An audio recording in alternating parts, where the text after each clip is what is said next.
Kelapa dari kelapa di kepala saya. Kelapa sama kepala beda dikit. Kalau kelapa dicukur jadi batok, kalau kepala dicukur jadi botak. Maaf yang botak. Saya mungkin ngomongnya botak. Orang botak depan dengan botak belakang beda. Kalau botak depan dia suka mikir. Kalau yang botak belakang tuh dia orang pinter.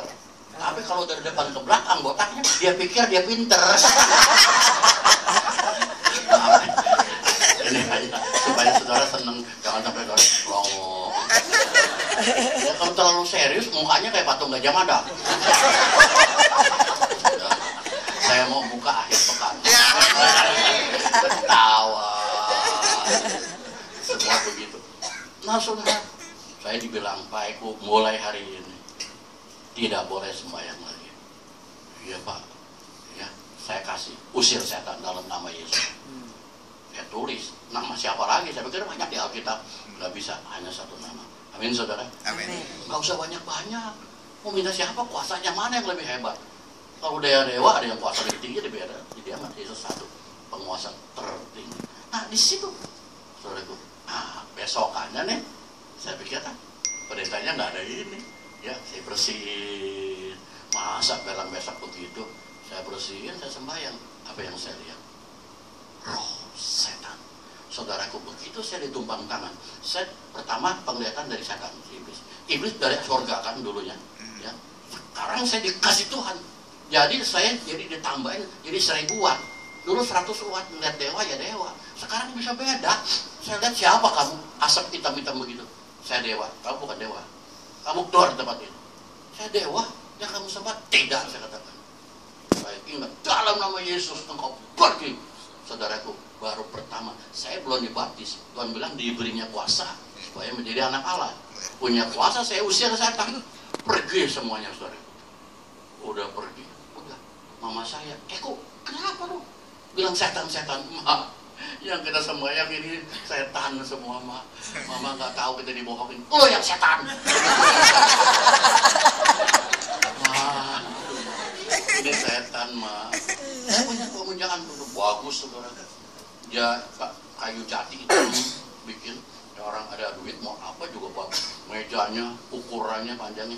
Kalau ada yang dewanya ulang tahun, itu saudara itu sembayangannya saya tanya, mau minta apa? Dia minta 72 cangkir arak, cangkir teh, 36 cangkir arak. Buat apa? Sajam latihan 36 tingkat langit, cicap jiti 72 tingkat bumi. Harus saya bisa kuasai.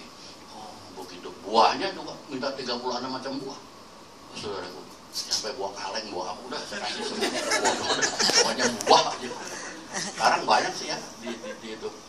Nah, saudara, udah saya dipanggil sama papa saya 2 hari kemudian. Eko, mau urusan pabrik? Mau, emang saya yang pegang. Sembayang. Hah? Sembayang itu patung lagi, Pak? Nggak mau. Mulai hari ini, saya udah terima Tuhan Yesus. Yang saya itu setan. Nggak bakal saya mau sampai kapanpun. Sampai mati pun saya tidak mau. Kalau tidak mau, apa? Kamu keluar dari rumah ini. Saudaraku, salah apa saya? Terima Yesus diusir. Duit banyak. Udah beli rumah. Beli, saudara. Disitulah saudaraku, saya nggak diakui anak. Adik-adik saya juga benci sama saya. Kenapa sih terima Yesus diusir? Sampai 5 tahun kemudian mereka, papa saya sakit, masuk yayasan harapan kita itu di sana. Nggak ada harapan terus. Tidak harapan. Harapan kita kan semua. Bohong semua, macam-macam, darah tinggi, kencing manis, bengek, segala rupa. Saudaraku, prostat. Ya saudaraku, ya, kalau orang darah rendah, nggak usah tanya Tuhan. Paling gampang obatnya. Saudara ludahin aja mukanya. Kan dia ngamuk, jadi naik darahnya. Tapi kalau darah rendah, darah tinggi jangan, mati ya. Diludahin Pak. Ada. Aduh.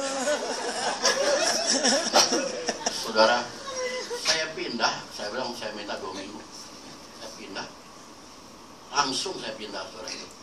Jadi dari dari situlah. Udah 5 tahun kemudian baru dewanya nggak bisa sembuhin. Tolongin papa, mama telepon. Benar mah, kalau papa sembuh, sehat, mama jadi Kristen. Oleh, dia bilang. Udah papa udah ayah, udah puasa saudaraku sama bapak rohani saya. 7 hari kita puasa. Papa sembuh. Udah bapak sembuh baru saudaraku. Papa dibaptis, mama baptis, anak-anak dibaptis. Aduh, ada proses ya saudara. Ya terima Kristen. Emang dasarnya saya dari iblisnya nggak senang. Usir saudaraku. Ya duit banyak tiap hari dapat. Mau ngapain lagi saudaraku? Kalau andelin dulu itu nggak bakal jadi orang Kristen.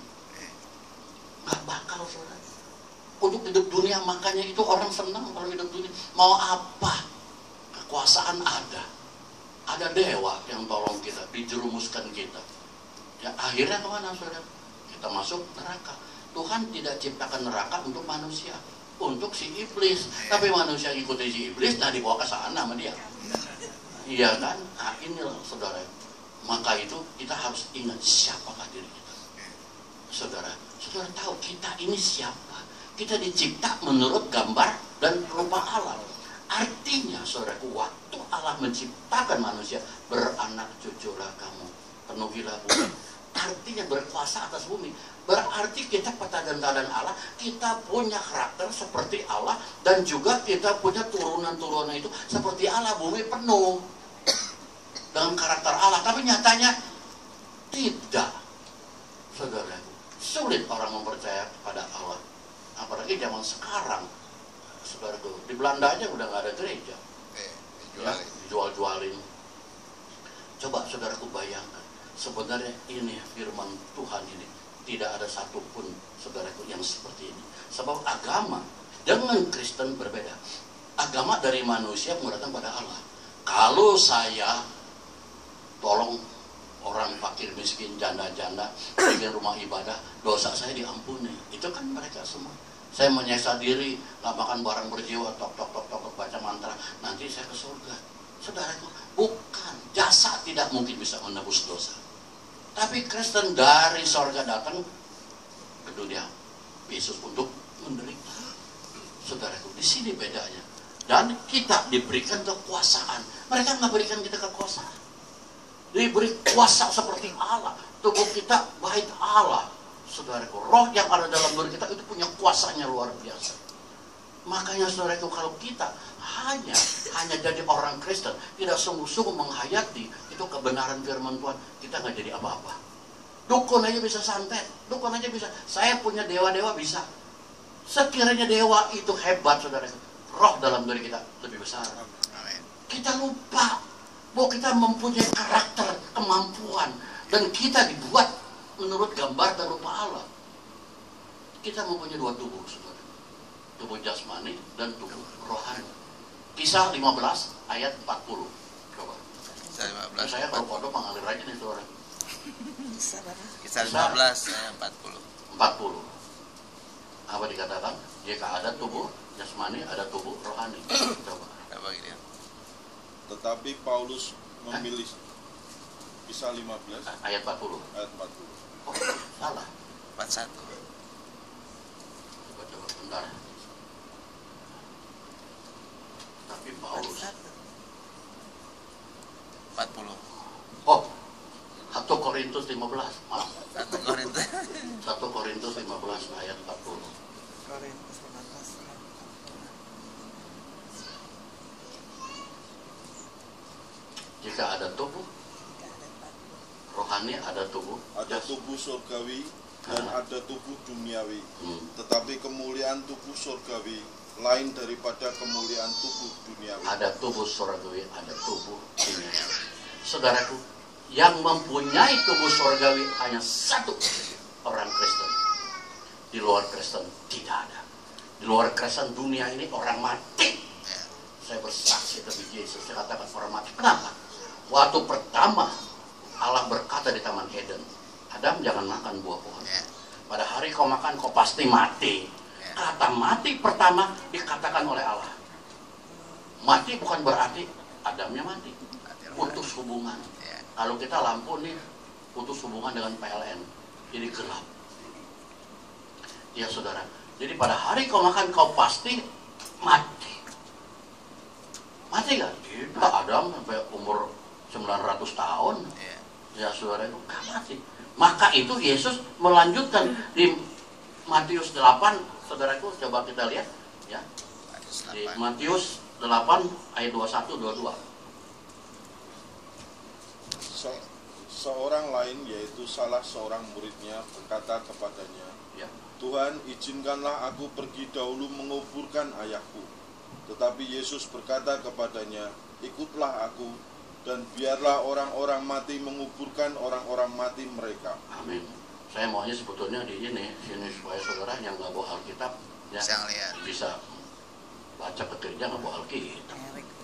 Bukan nyindir, cuma nyinggung. Kamu juga ke sekolahan nggak bawa buku. Saudara itu di sini ya katakan Tuhan, papaku meninggal.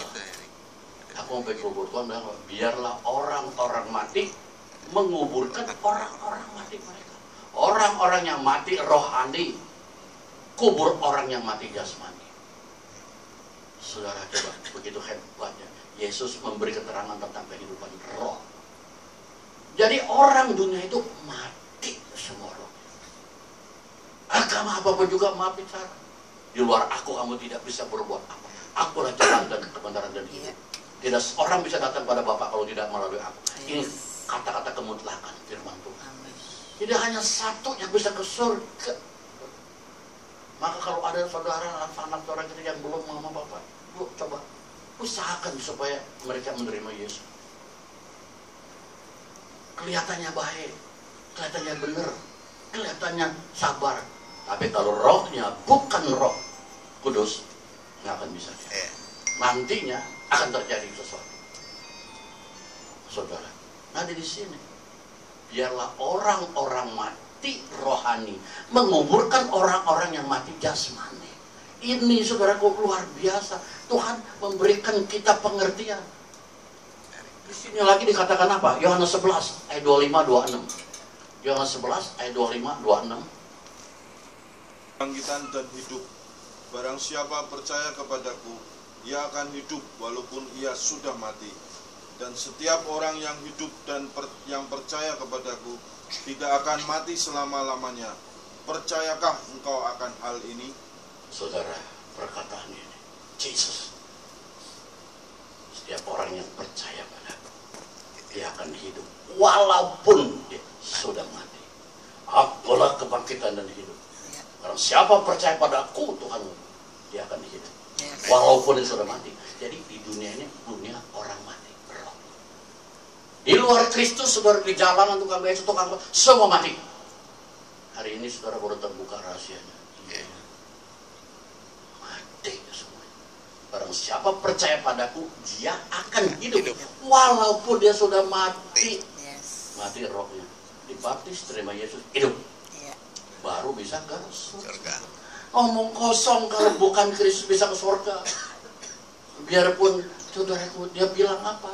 Walaupun kau masih dirimu diseksa, uangmu habisin buat kasih fakir miskin, dan engkau segala-gala kasih. Kalau engkau tidak punya kasih, tidak punya Allah, percuma. Amin. Gak ada gunanya engkau kasih semua hartamu, tapi engkau tidak memiliki kasih. Kasih itu adalah Allah sendiri. Gak ada gunanya. Jadi kita ini benar-benar umat pilihan, saudara. Sekarang semua Tuhan sudah sediakan begitu hebatnya buat kita. Ya kita sekarang, saudaraku, kenapa nggak mau kelola apa yang Tuhan kasihkan melalui kebenaran firman? Saudaraku, Yesus itu siapa? Ya saudara, di dalam firman Tuhan Ibrani pasal yang pertama ayat 1, 2, dan 3, ya saudaraku mengatakan apa? Sejak zaman dahulu Allah berulang berbicara kepada nenek moyang kita melalui para nabi. Nabi, dulu kan nabi. Ya bicara, nabi bicara.